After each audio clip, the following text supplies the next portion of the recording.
The context of this passage that I'm about to read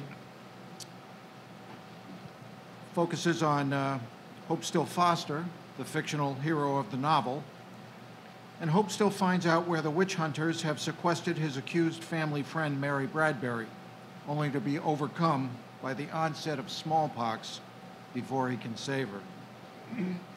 He falls into the hands of the Reverend Cotton Mather, who has been searching for the old man for many years, believing Foster to hold the key to a family mystery that has been plaguing his conscience.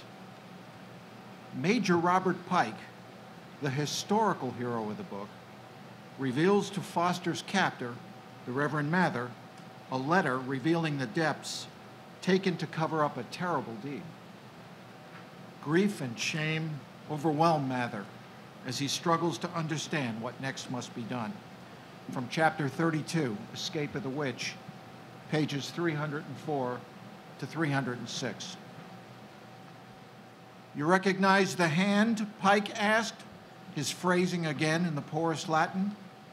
It is that of Thomas Bradbury, whose writ is known in every public record in Salisbury for its beauty. But this paper contains not beautiful things, but rather awful deeds. Mather folded his arms in refusal. What interest would any writing of Thomas Bradbury, the husband of a convicted witch and, I dare say, a suspect himself, hold for me?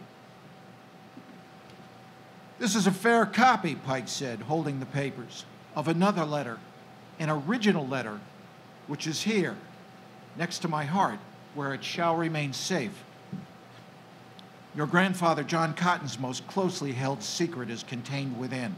Mather bristled in righteous anger. He pointed a finger at Pike. Theft, a mortal sin. And I need not quote you chapter and verse, Major. For the first time, Pike smiled.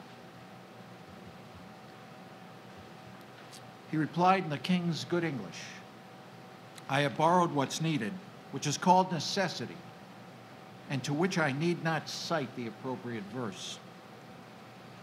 His face darkened again. Read it and be quick about it. Then he added, but sitting down is my advice first. Mather sat as directed. He read slowly at first, then his eyes narrowed as he devoured the Bradbury copy with a sense of shock and awe such as he had never before experienced, not even once, over the course of a remarkable life filled with a providence of wonders. When the minister had finished, his hands dropped to his lap.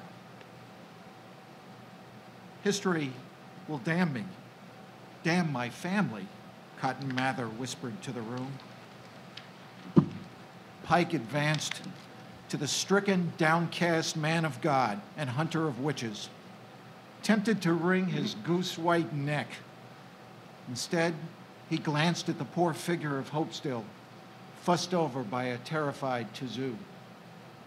His good friend, so cruelly abused by time, circumstances, and fate, lay inert on the bench, used up, nearly broken.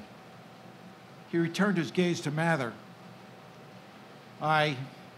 History may well damn you, Pike snarled, but it will not be because of what is in this letter.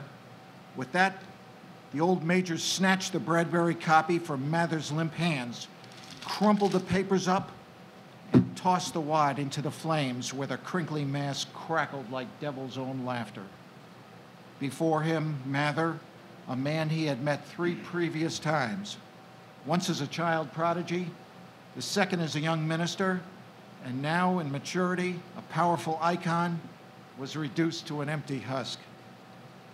Pike explained in a quiet voice, I don't care about history. I care about the present and the people in it.